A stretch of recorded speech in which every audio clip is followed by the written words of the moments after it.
大家好，歡迎嚟到財經策局嘅 podcast 啦。今日係3月5號星期三啦，咁都想同大家繼續跟進下呢，超人喺星期二當晚係用咗一個所謂世紀千億嘅大雕啦，就將佢旗下港口嘅業務呢出售咗美資為首、BlackRock 為首嘅一個財團，講緊呢，長和可以套現翻呢係190億美元，相當於接近1500億港元嘅資產。咁呢個交易呢，就震動咗成個投資市場啦。咁喺星期三翻嚟呢，我哋見到長和股價呢，亦都顯著急升過2成半，收市都升到2成1。咁但係有背後好多嘅問題呢，需要繼續同大家拆解，亦都講下我自己嘅睇法。咁當中第一個問題就係長和係咪真係想賣港口業務呢？咁同埋今次出售之後，我哋見到長和嘅股價呢，似乎係跟唔上成個交易，因為市場估計呢，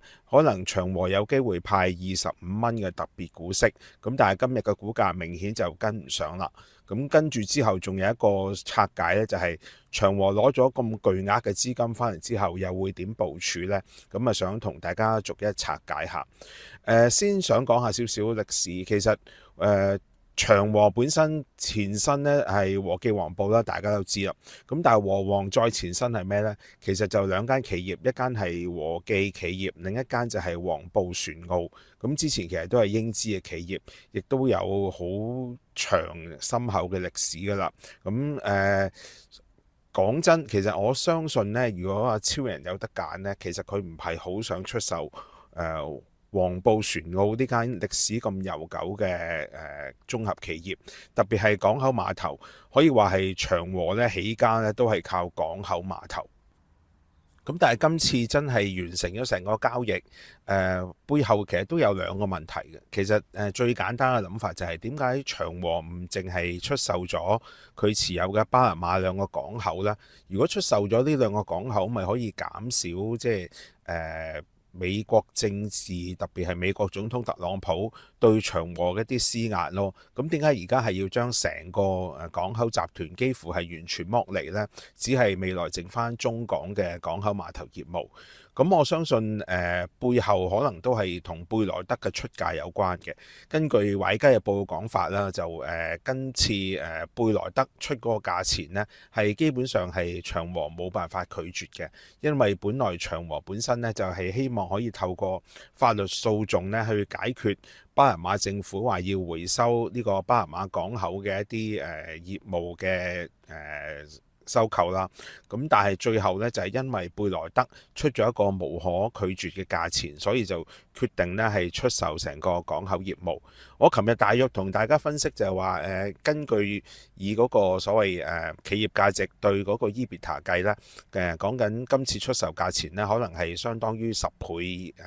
EV 對 EBITDA。咁我見今日有啲分析員呢，都甚至其實講緊成個估值啦，可能講緊係 EV 對 EBITDA 係13倍，咁係一個好高日價嘅一個收購嚟嘅。咁呢個背後反映呢，其實貝萊德呢都幾進取呢，係似乎一定要將和黃嘅港口業務咧收納旗下。咁根據一啲報道嘅解釋咧，彭博都有講，其實今次貝萊德咧係有一個政治任務啊。基本上喺特朗普講咗話要收翻巴拿馬兩個港口之後咧，其實貝萊德已經係開始籌劃緊成個收購。咁而喺收購之前呢，亦都曾經向特朗普咧係匯報咗相關嘅交易。咁相信呢，其實今次嗰個出價咧都係得到美國政府特朗普嘅默許。咁相信呢係一個除咗經濟效益之外呢，都係一個政治含義嘅一個交易。咁亦都令到貝萊德呢喺新嘅政府之下呢，其實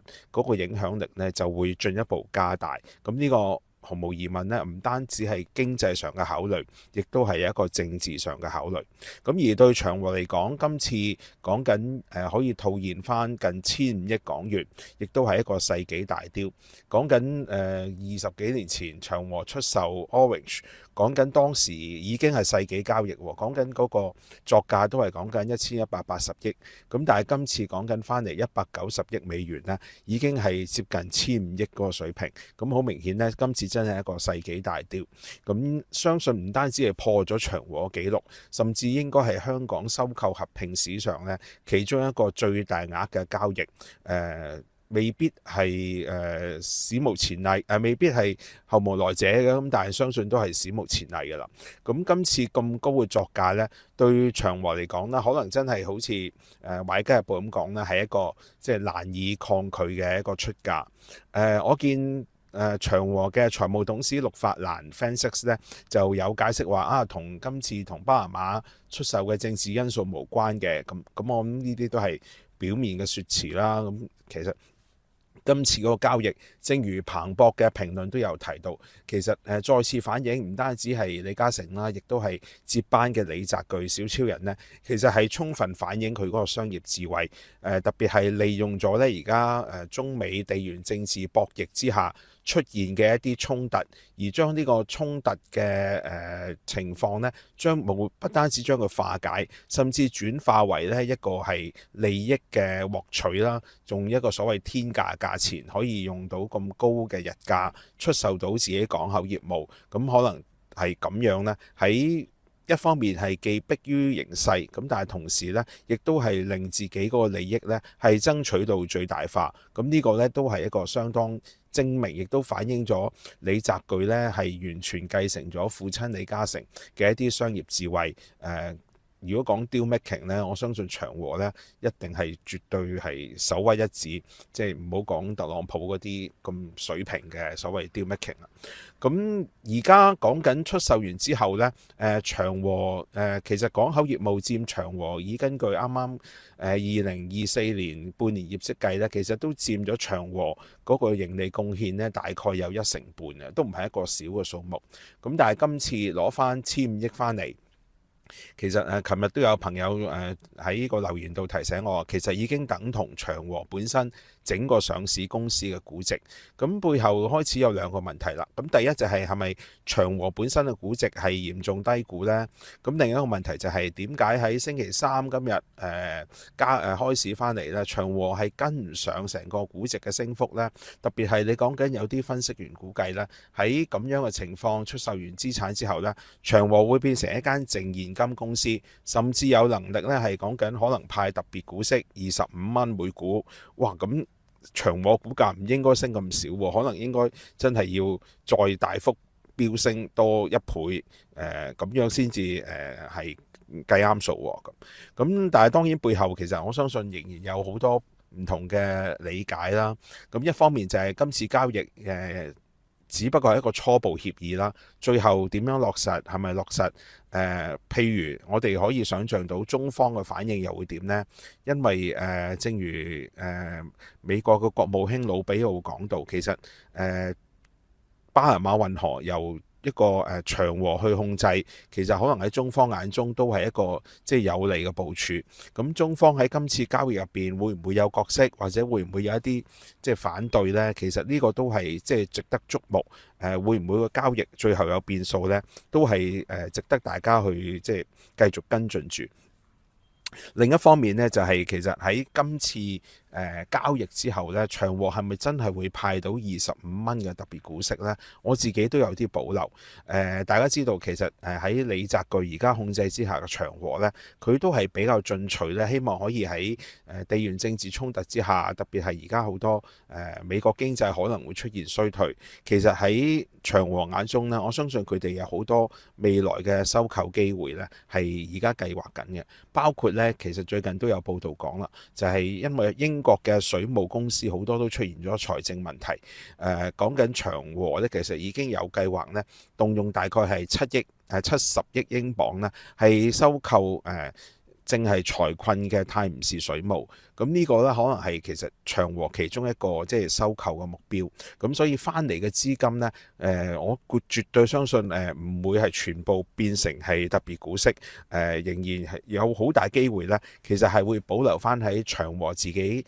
個集團入邊呢，用作未來收購，希望可以提升翻呢成個公司嘅股本回報。咁呢個係亦都係解釋到咧點解係長和股價咧喺星期三翻嚟咧個升幅係跟唔上估值。你講緊長和喺升咗2成幾之後，個估值大概都係市值啦去翻1800億，同成個講緊今次交易講緊套現翻近1500億翻嚟咧，其實都仲有好大距離。我相信係咁樣背後咧反映咗有一個即係股價嘅折讓。咁但係毫無疑問咧，其實今次交易咧背後展現出嘅咧就係長和包括係超人同小超人背後嗰個商業智慧咧，的確係即係相當之高明，甚至乎可以講咧，即係雖然黃埔船澳咧係喺長和入邊有一個咁悠久嘅歷史，亦都有咁重要嘅地位，但係喺大形勢之下咧，長和亦都好願意咧係壯士斷臂啦，係將佢哋認為係冇再需要持有或者係可能喺地緣政治衝突之下係繼續會成為磨心嘅一啲業務咧係進一步減持，甚至係願意係賣甩佢。咁呢個呢，其實係一個相當高明嘅商業手段。傳統智慧都話超人賣出嚟嘅貨，大家係咪要接呢？都係即係一個大家心中有數啦。咁但係好明顯，今次貝萊德買呢個和記港口呢，背後除咗頭先講經濟考慮呢，亦都有佢自己嘅政治考慮因素。咁所以成個交易呢，其實係無論對長和嚟講啦，對講緊貝萊德呢個買家，以至係美國政府特朗普本人呢，都可以話係贏家嚟嘅。咁但係未來當然有一個不明朗呢，正如我琴日條片講呢，就係長和未來呢，其實好難再喺特別係美國涉足嘅一啲所謂有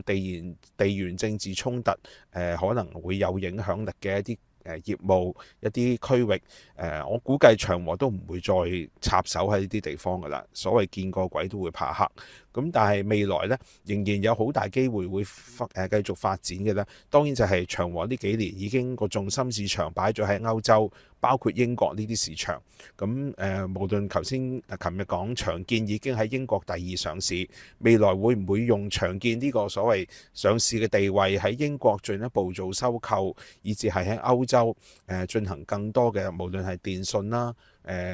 基建啦、交通項目啦，特別係而家因為歐洲面對住美國可能會撤出成個歐洲事務，相信未來咧喺歐洲其實亦都有好多重大嘅無論係軍工又好、基建又好，以至係其他交通項目咧，都有好多發展嘅機會。我相信長和咧，其實好大機會咧，都會係保留啲資金咧，係作喺歐洲作進一步投資，亦都係希望可以咁樣咧，係受惠到未來歐洲經濟增長咧，帶動翻成個集團嘅業務。咁呢個咧係值得大家繼續關注住嘅。咁今日分享講到呢度，咁希望大家未訂閱呢個頻道嘅朋友咧，可以訂閱啦，可以 like、share、subscribe 啦。我哋聽日再會。